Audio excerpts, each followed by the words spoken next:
अगर आपको लगता है कि खिलौने सिर्फ बच्चों के लिए होते हैं, तो आज की कहानी सुनने के बाद शायद आप अपने घर के हर कोने को दोबारा चेक करेंगे, क्योंकि ये कहानी है एक ऐसी डॉल की जो सिर्फ देखती नहीं थी, बल्कि चुनती थी अपना अगला शिकार। और सबसे डर की बात, उस डॉल को घर लाने का फैसला खुद उस लड़की ने किया था जो सबसे ज्यादा सेफ थी। एक नॉर्मल फैमिली, एक गलत डिसीजन। रिया वर्मा मुंबई के एक नॉर्मल से अपार्टमेंट में रहने वाली 26 साल की एक स्कूल टीचर थी। सिंपल लाइफ, फिक्स्ड रूटीन और हॉरर मूवीज से दूर रहने वाली लड़की। रिया का मानना था, जो चीज दिखती नहीं वो होती भी नहीं, और शायद यही उसकी सबसे बड़ी गलती थी। रिया और उसका छोटा सा परिवार। रिया के साथ रहते थे उसके पेरेंट्स मिस्टर वर्मा और सुनीता वर्मा। पापा रिटायर्ड बैंक एम्प्लॉय, माँ रिलीजियस, भगवान में पूरा विश्वास। रिया practical, logical, no superstition.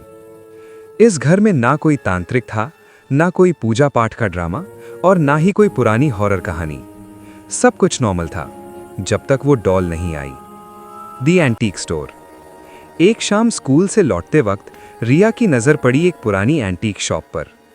Shop का नाम था मोरास कलेक्टिबल्स। शॉप के बाहर लटकी एक घंटी हवा के बिना ही हिल रही थी, और वहीं एक शेल्फ पर बैठी थी वो डॉल।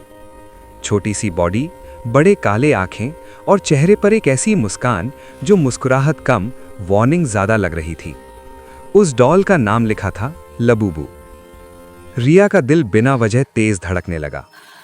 मुझे नहीं पता क्यों, पर लग रहा था जैसे वो मुझे देख रही हो।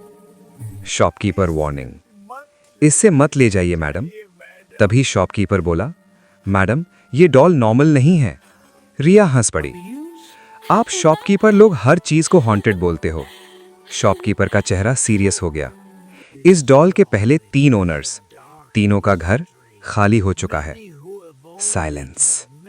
या तो लोग चले गए या फिर शॉपकीपर चुप हो गया।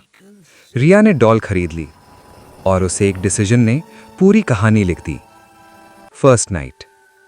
रिया ने डॉल को अपने रूम में शेल्फ पर रख दिया। उस रात रिया को पहली बार नींद में किसी के चलने की आवाज आई। उसने आंखें खोली। रूम खाली था, पर डॉल बेड की तरफ देख रही थी। रिया ने अपनी आंखें मसलीं, पर डॉल की आंखें अब भी उसी पर टिकी हुई थीं। और तब डॉल से आवाज आई, रिया। रिया चिल्लाई, लाइट ऑन की। डॉल फिर से शेल्फ पर थी, पर अब उसके होंठ पहले से ज्यादा मुस्कुराते हुए थे। रिया ने सोचा ये सिर्फ उसका इमेजिनेशन है, पर उसे क्या पता था ये डॉल सिर्फ शुरुआत थी। अगली रात कोई मरने वाला था।